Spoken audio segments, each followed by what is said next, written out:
Selamat pagi Bapak Ibu dosen. Saya Mike Ronald Widianto, NIM 17A10003. Saya ingin mempresentasikan landasan perancangan arsitektur SPA 7 saya dengan judul Gereja Katolik di Kerapat Semarang dengan konsep arsitektur hijau. Hal yang akan saya bahas pada pembahasan kali ini adalah latar belakang pembahasan, gambaran umum, lokasi, potensi dan kendala, program ruang, analisis masalah, dan juga pendekatan perancangan. Pertama-tama, saya akan menjelaskan mengenai latar belakang permasalahan.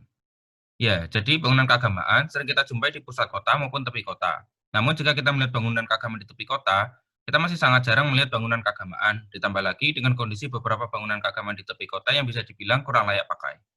Oleh karena itu, saya berencana untuk membangun tempat beribadah yang layak pakai di tepi kota. Seperti yang kita ketahui pula, bahwa mayoritas di daerah tepi kota masih banyak dijumpai hutan dan juga ruang terbuka hijau. Oleh sebab itu, untuk membangun tempat ibadah tersebut, perlu dipikirkan juga ruang terbuka hijaunya, sehingga tidak mengurangi ataupun menghilangkan daerah resapan. Selanjutnya, kita masuk ke pembahasan kedua. Nah, di sini saya akan menjelaskan mengenai gambaran umum. Pada gambaran umum ini, pertama-tama saya akan menjelaskan mengenai definisi dari gereja. Menurut Silviana J. Pelealu, bangunan gereja adalah hasil karya arsitektur yang mempunyai keunikan tersendiri dan merupakan tempat untuk beribadah bagi umat yang memeluk agama Kristiani sebagai sarana komunikasi iman kepercayaan mereka kepada Tuhan. Sedangkan menurut Thomas, bangunan gereja memiliki fungsi sebagai perantara yang membuat orang menjalani dan percaya kepada iman religius, mengubah dan mendorong perilakunya menjadi lebih baik, dan mempengaruhi reaksi dari emosionalnya. Sehingga dapat disimpulkan, bangunan gereja merupakan tempat yang digunakan oleh umat beragama Kristiani untuk melakukan ibadah dan sebagai wadah agar umat Kristiani dapat berkumpul untuk melakukan kegiatan kerohanian lainnya, yang merupakan aktivitas atau kegiatan yang dipercaya oleh umat beragama Kristiani untuk dapat mendekatkan diri kepada Tuhan dan menguatkan imannya. Pada gambaran umum yang kedua, saya akan menjelaskan mengenai dari green building. Menurut Hajar Setiadi, green building merupakan sebuah bangunan yang akan dibangun maupun bangunan yang sudah dibangun yang dioperasikan dengan mengamati hal-hal yang ada di lingkungan sekitarnya. Sedangkan menurut Ervianto, green building merupakan persiapan dan juga penataan dari sebuah proyek yang sama dengan kontrak yang dibuat agar dapat mengurangi akibat dari peristiwa pembangunan konstruksi tersebut terhadap lingkungan sekitar. Sehingga dapat disimpulkan bahwa green building merupakan aliran dari bidang arsitektur yang berupaya dilakukan untuk dapat terciptanya sebuah bangunan yang ramah terhadap lingkungan. Berikutnya saya akan menjelaskan mengenai lokasi tapak. Tapak tersebut berada di kota Semarang yang merupakan ibu kota dari Provinsi Jawa Tengah di Indonesia, yang juga merupakan sebuah metropolitan teramai kelima di Indonesia. Lokasi tapak berada di Kecamatan Tugu Semarang yang terletak di seberang SMA Karangturi. Ya, ini merupakan lokasi Kecamatan Tugu Semarang yang ditunjukkan dengan lingkaran biru pada gambar. Lalu ini merupakan lokasi tapak yang sudah saya jelaskan sebelumnya, yang berada di seberang SMA Karangturi. Tapak tersebut memiliki kontur yang dapat dikatakan cukup landai, sehingga dalam pembangunan pada tapak tersebut tidak memerlukan pengerukan tanah dan dapat langsung untuk digunakan. Di sini saya tampilkan data jumlah penduduk di kota Semarang. Dapat dilihat bahwa Kecamatan Tugu memiliki kepadatan penduduk yang cukup rendah, sehingga daerah tersebut perlu untuk dikembangkan sehingga dapat ramai untuk dikunjungi. Ya, jadi selanjutnya terdapat tabel agama yang dianut oleh penduduk Kecamatan Tugu. Dapat dilihat bahwa penganut agama Islam berada pada angka 31.843 jiwa yang menempati urutan pertama sebagai agama yang paling banyak dianut. Sedangkan penduduk dengan agama Katolik dan Kristen menempati urutan kedua dan ketiga sebagai agama yang paling banyak dianut oleh penduduk setempat. Namun, pada Kecamatan Tugu, masih jarang terlihat bangunan gereja yang merupakan tempat ibadat bagi umat beragama Katolik dan Kristen. Sehingga banyak masyarakat dari Kecamatan Tugu yang harus menempuh perjalanan yang cukup jauh untuk dapat sampai ke gereja. Bangunan yang ada di sekitar tapak, yakni bangunan SMA Karangturi di Geraha Padma dan juga rumah warga. Selanjutnya, saya akan membahas mengenai potensi dan kendala pada tapak.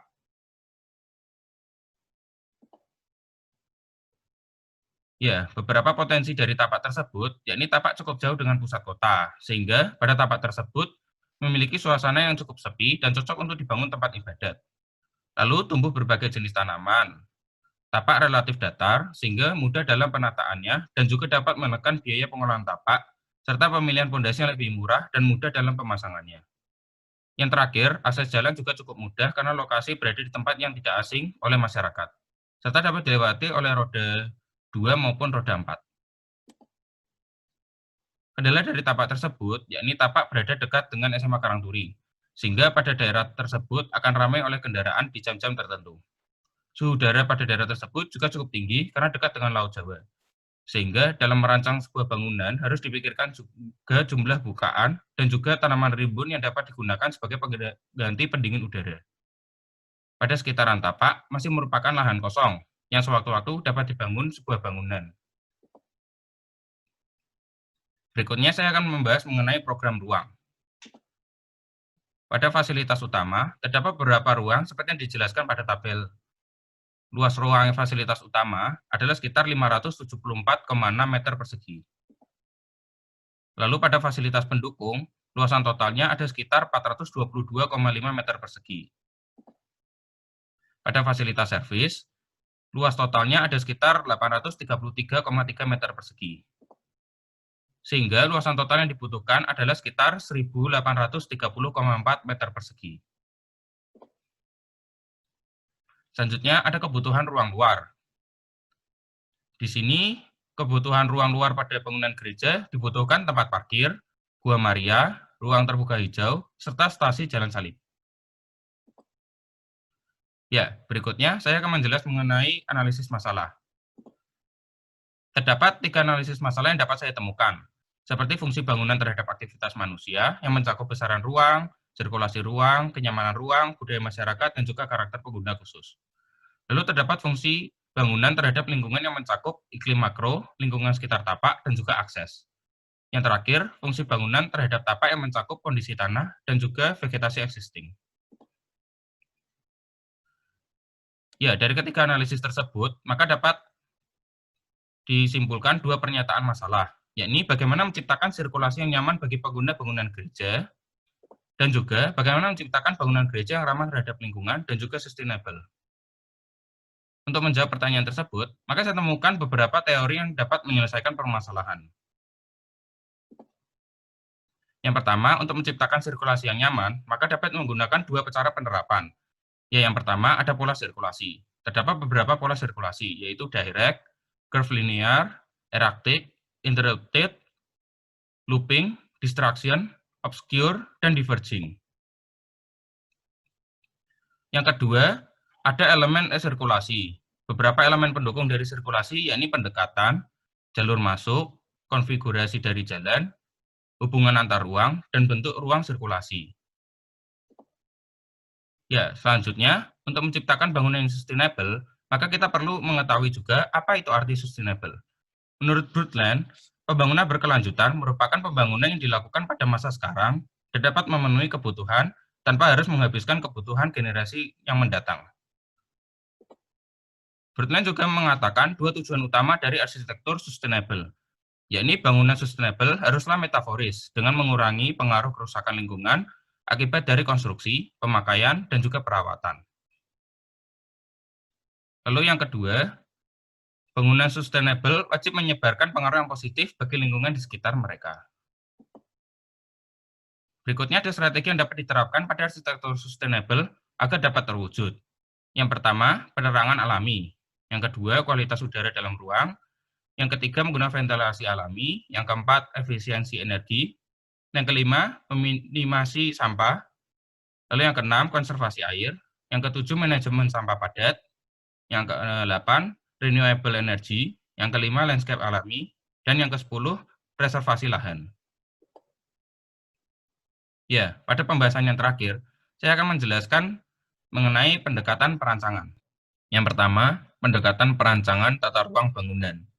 Sebagai contohnya, pada saat perayaan Ekaristi, umat akan menerima komuni berjalan maju menuju ke depan panti imam. Untuk gereja yang berukuran cukup luas, maka panti umat akan dibagi menjadi 2, yakni depan dan belakang, sehingga memerlukan sirkulasi yang cukup. Kotak berwarna merah merupakan bagian belakang dari panti umat, sedangkan yang berwarna biru merupakan bagian depan dari panti umat saat kegiatan penerimaan komuni. Sehingga sirkulasi bangunan yang digambarkan dengan warna hijau memerlukan ruang yang cukup luas untuk umat berjalan sehingga umat tidak saling bertabrakan. Pola sirkulasi yang terbentuk pada panti umat tersebut yakni pola sirkulasi grid. Ya, yang kedua ada pendekatan perancangan bentuk bangunan. Dalam merancang bentuk bangunan gereja, harus memperhatikan kenyamanan bagi pengguna bangunan gereja tersebut, baik masyarakat biasa maupun penyandang disabilitas. Bentuk bangunan yang didesain haruslah dapat memudahkan bagi masyarakat luas untuk mengenali bangunan gereja tersebut. Yang ketiga, terdapat pendekatan struktur bangunan. Struktur yang digunakan dalam merancang gereja ini menggunakan struktur rangka yang menggunakan kerangka kolom dan balok. Struktur rangka tersebut menggunakan rangka beton bertulang, sehingga dapat menahan beban dan juga memiliki ketahanan terhadap api yang lebih baik. Untuk struktur atap pada bangunan gereja Katolik ini menggunakan struktur atap bentang lebar, sehingga dapat memberikan ruang yang cukup luas pada panti umat dengan tanpa adanya kolom di tengah ruang yang mengganggu pemandangan umat pada saat mengikuti misa. Yang keempat, pendekatan perancangan tata ruang tapak. Tata ruang tapak Gereja Katolik Gerapatma ini menyesuaikan pada regulasi dan peraturan yang ada di tapak tersebut, di mana bangunan tersebut akan dibangun menghadap ke arah utara dengan GSP sepanjang 17 meter. Dengan kondisi tapak seperti itu, maka pada area depan dijadikan zona publik, sedangkan pada area tengah digunakan juga sebagai zona semi-private. Lalu pada bagian belakang sebagai zona private, dan sisi samping tapak menjadi zona servis. Yang terakhir ada pendekatan perancangan pengguna. Pengguna pada bangunan gereja tersebut merupakan masyarakat umum yang terdiri dari berbagai golongan dan kalangan umur, termasuk lansia dan juga kalangan difabel. Sehingga dalam menata ruang dalam dan ruang luar bangunan, perlu memperhatikan kenyamanan dari setiap pengguna bangunan tersebut. Contohnya adalah penerapan ram pada tempat yang memiliki perbedaan ketinggian, sehingga dapat digunakan oleh kalangan difabel dan juga terdapat tangga dengan jarak anak tangga yang tidak terlalu tinggi, serta railing, sehingga lansia dapat mengakses tempat tersebut. Ya, sekian presentasi dari saya. Terima kasih.